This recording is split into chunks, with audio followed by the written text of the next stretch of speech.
Hello students, आपके अपने learning platform लर्नोस्फेयर में आपका स्वागत है। जैसा कि हम जानते हैं आपके क्लास 10th बोर्ड एग्ज़ाम्स बहुत नज़दीक आ गए हैं, इसीलिए हम क्लास 10th साइंस के सभी चैप्टर्स के इम्पॉर्टेंट एमसीक्यूज़ को लेकर आए हैं। तो आइए चलते हैं पहले चैप्टर यानी रासायनिक अभिक्रिया तथा समीकरण चैप्टर के एमसीक्यूज़ को हम यहाँ सॉल्व करेंगे। तो पहला क्वेश्चन है, जो रिएक्शन दी हुई है अभिक्रिया में कौन से अभिकारक हैं। तो हम जानते हैं कि बाईं साइड किसी भी अभिक्रिया में अभिकारकों को लिखा जाता है, तो ये 2H2 और O2 दोनों क्या होंगे, अभिकारक यानी रिएक्टेंट होंगे। क्वेश्चन 2, रासायनिक अभिक्रिया को पहचानने का लक्षण कौन सा नहीं है।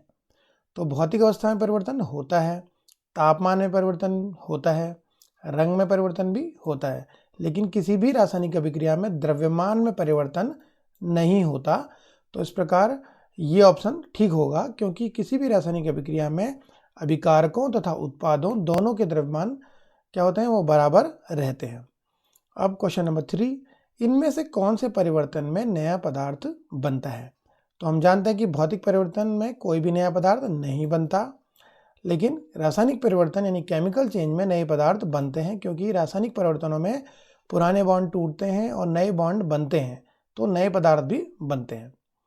क्वेश्चन नंबर 4, रासायनिक अभिक्रिया में उत्पाद यानी प्रोडक्ट्स को किस तरफ लिखा जाता है। तो हमने देखा कि यहाँ पर दाईं तरफ हम क्या करते हैं, प्रोडक्ट्स यानी उत्पादों को लिखते हैं, तो दाईं तरफ यहाँ पर सही ऑप्शन होगा। श्वसन यानी रेस्पिरेशन किस प्रकार की अभिक्रिया है। तो रेस्पिरेशन में क्या करते हैं, हम सांस लेते हैं, और जो भी हमारा जो खाना होता है, फूड होता है, वो रेस्पिरेशन में उसका ऑक्सीडेशन होता है और ऊर्जा उससे हमें मिलती है श्वसन से। तो ये ऊष्मा एक क्षेपी यानी एक्सोथर्मिक रिएक्शन होगी।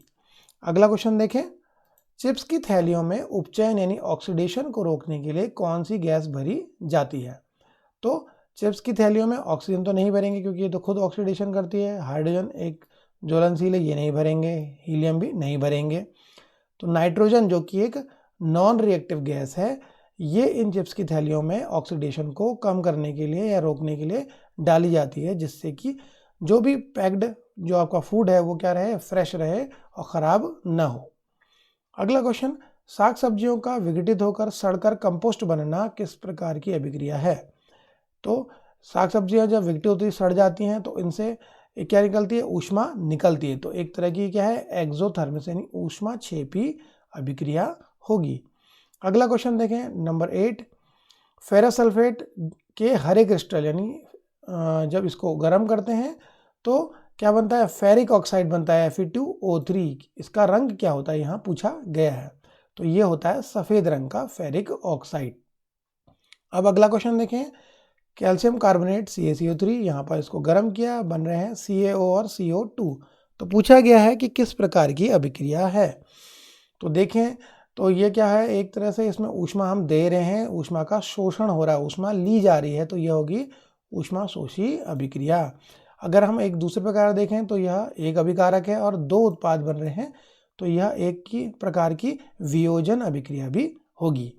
अगर इस अभिक्रिया में और जानकारी की बात करें तो यह है कैल्शियम कार्बोनेट यानी चूना पत्थर। तो जब चूना पत्थर को गर्म किया जाता है तो उससे बनता है बिना बुझा चूना यानी कैल्शियम ऑक्साइड, जिसका प्रयोग होता है सफ़ेदी करने में और सीमेंट बनाने में भी इसका उपयोग किया जाता है। अगला क्वेश्चन है, संक्षारण तथा विकृत गंधिता यानी रस्टिंग, और ये किस प्रकार की अभिक्रिया है। तो जैसा हम जानते हैं, संक्षारण में क्या होता है, मेटल जो होते हैं, धातु होते हैं, वायु और नमी के संपर्क में आकर खराब होने लगते हैं। इसी प्रकार विकृत गंधिता में जो तेल और वसा युक्त पदार्थ होते हैं यानी ऑयली सब्सटेंस जो होते हैं, वो ऑक्सीजन के संपर्क में आके, वायु के संपर्क में आकर क्या करते हैं, खराब होने लगते हैं और उनसे गंध आने लगती है, बदबूदार।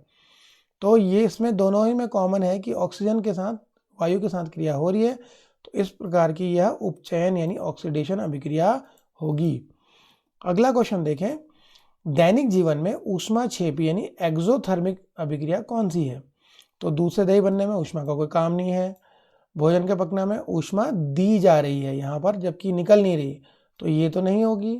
भोजन का पाचन, लोहे में जंग लगना में कोई ऊष्मा नहीं है। लेकिन भोजन का पाचन में क्या होता है, हमें भोजन पचता है, उससे ऊर्जा निकलती है यानी बाहर निकलती है, तो यह एक ऊष्मा क्षेपी अभिक्रिया है। तो यह भोजन का पाचन यहाँ पर ऑप्शन ठीक होगा। अब है क्वेश्चन नंबर 12, मैग्नीशियम रिबन का वायु में जलना किस प्रकार की अभिक्रिया है। तो मैग्नीशियम रिबन को जब ऑक्सीजन के साथ रिएक्शन करते हैं तो एक प्रकार से क्या हो रहा है, उपचयन यानी ऑक्सीडेशन हो रहा है, अपचयन तो नहीं है। और अगर हम देखें Mg+O2 तो बनता है MgO यानी मैग्नीशियम ऑक्साइड। तो यहाँ पर अभिकारक बन रहा है एक, तो इस प्रकार ये हो गई संयोजन। तो ए और सी दोनों ही ऑप्शन आपके ठीक होंगे, उपचयन और संयोजन। अगला क्वेश्चन देखें 13, दानेदार जस्ते जिंक पर तनु HCl यानी डाइल्यूट HCl डालें तो कौन सी गैस निकलती है। तो हम जानते हैं कि जब अम्ल को धातु पर डाला जाता है तो जो अम्ल होते हैं वो क्या करते हैं, धातु से हाइड्रोजन को निकाल देते हैं यानी विस्थापित कर देते हैं। तो इस प्रकार से हाइड्रोजन गैस निकलती है। तो ऑप्शन ए आपका ठीक रहेगा। अगर इस अभिक्रिया के बारे में और बातें करें तो इस अभिक्रिया में क्या होता है कि जो अम्ल से हाइड्रोजन गैस वही धातु निकाल पाती हैं जो हाइड्रोजन से ज़्यादा रिएक्टिव होते हैं, जैसे कि आयरन, जिंक, पोटेशियम, सोडियम। और जो नोबल मेटल्स जो इससे कम रिएक्टिव होती हैं जैसे कॉपर, सिल्वर, गोल्ड, ये हाइड्रोजन से अम्ल से हाइड्रोजन गैस को बाहर नहीं निकाल पाते। तो इस तरह से यहाँ पर हाइड्रोजन गैस ठीक रहेगा। अगला क्वेश्चन है, रासायनिक समीकरण को किस नियम द्वारा संतुलित किया जाता है। तो यह निश्चित अनुपात का नियम नहीं है, स्थिर अनुपात का नियम नहीं है, द्रव्यमान संरक्षण का नियम, सी ऑप्शन ठीक होगा। क्योंकि द्रव्यमान संरक्षण का नियम ये कहता है कि किसी रासायनिक अभिक्रिया में अभिकारकों का द्रव्यमान जो अभिक्रिया से पहले और अभिक्रिया के बाद उत्पाद यानी प्रोडक्ट का द्रव्यमान जो है वो सेम रहता है। इसी को हम कहते हैं द्रव्यमान संरक्षण का नियम, और इसी के द्वारा हम रासायनिक समीकरण को संतुलित करते हैं। अगला क्वेश्चन 15 देखें, इनमें से कौन सी विस्थापन अभिक्रिया है। सभी अभिक्रियाओं को देखते हैं। पहले में आपको देखें 2 अभिकारक हैं और उत्पाद बन रहा है 1, तो ये हो गई संयोजन। इसमें 1 अभिकारक है और 2 हैं उत्पाद, तो ये हो गई वियोजन, तो ये भी नहीं है। अगला देखें NaCl प्लस पोटेशियम, तो KCl बन रहा है। यहाँ पर कुछ एक्सचेंज हो रहा है, तो यानी पोटेशियम यहाँ पर क्या कर रहा है, सोडियम को विस्थापित कर रहा है, तो ये हो गई विस्थापन अभिक्रिया। तो ऑप्शन सी यहाँ पर ठीक होगा। अगला क्वेश्चन देखें, प्रकाश संश्लेषण किस प्रकार की अभिक्रिया है यानी फोटोसिंथेसिस, जिसमें हम जानते हैं कि जो ऊर्जा है यानी ऊष्मा है वो कौन देता है, सूर्य देता है। तो ऊष्मा यहाँ पर दी जा रही है, ऊष्मा का शोषण हो रहा है, तो ये है एक ऊष्मा शोषी अभिक्रिया यानी एंडोथर्मिक रिएक्शन। अगला पूछा गया है 17 में, बिना बुझा चूना है। तो बिना बुझा चूना हम जानते हैं कि कैल्शियम ऑक्साइड, जिसका होता है CaO फॉर्मूला। अगला क्वेश्चन 18, वह अभिक्रिया जिनमें आयनों का आदान प्रदान होता है यानी एक्सचेंज ऑफ आयंस किस अभिक्रिया रिएक्शन में होता है। तो हम जानते हैं कि द्विविस्थापन अभिक्रिया यानी डबल डिस्प्लेसमेंट रिएक्शन में 2 सॉल्ट्स होते हैं और वो आपस में आयन का एक्सचेंज करते हैं यानी आयनों का आदान प्रदान करते हैं। तो द्विविस्थापन अभिक्रिया यहाँ पर ठीक होगा जिसमें आयनों का आदान प्रदान होता है। अगला क्वेश्चन देखें कि कॉपर सल्फेट के नीले विलयन में लौह चूर्ण डालने पर यानी आयरन को डालने पर वह हरा हो जाता है और फेरस सल्फेट बनता है। तो किस प्रकार की अभिक्रिया है। तो यहाँ पर क्या होता है, आयरन और कॉपर 2 मेटल हैं जिनमें कि आयरन जो होती है वो ज़्यादा रिएक्टिव होती है कॉपर से, तो ये कॉपर को हटा देती है, विस्थापित कर देती है, तो ये होगी एक विस्थापन अभिक्रिया। अगला क्वेश्चन देखें, चूने से सफ़ेदी करने पे जो चमक आती है वह किसके बनने के कारण है। तो चूना यानी बुझा चूना हम लेते हैं, इसमें हम डालते हैं पानी, तो बनता है बुझा हुआ चूना यानी कैल्शियम हाइड्रोक्साइड। और इसको जब हम दीवार पर लगा देते हैं उसके बाद ये करता है वायु की कार्बन डाइऑक्साइड से रिएक्शन और बनता है कैल्शियम कार्बोनेट, तो जो कि इस चूने की सफ़ेदी में चमक ला देता है। तो कैल्शियम कार्बोनेट बनने पर इस चूने की सफ़ेदी में चमक आती है। तो आपने देखा कि आज चैप्टर 1 के सभी इम्पोर्टेंट MCQs को आपने देखा। आई होप आपके काफ़ी डाउट सॉल्व हुए होंगे और आपको ये MCQs पसंद आए होंगे।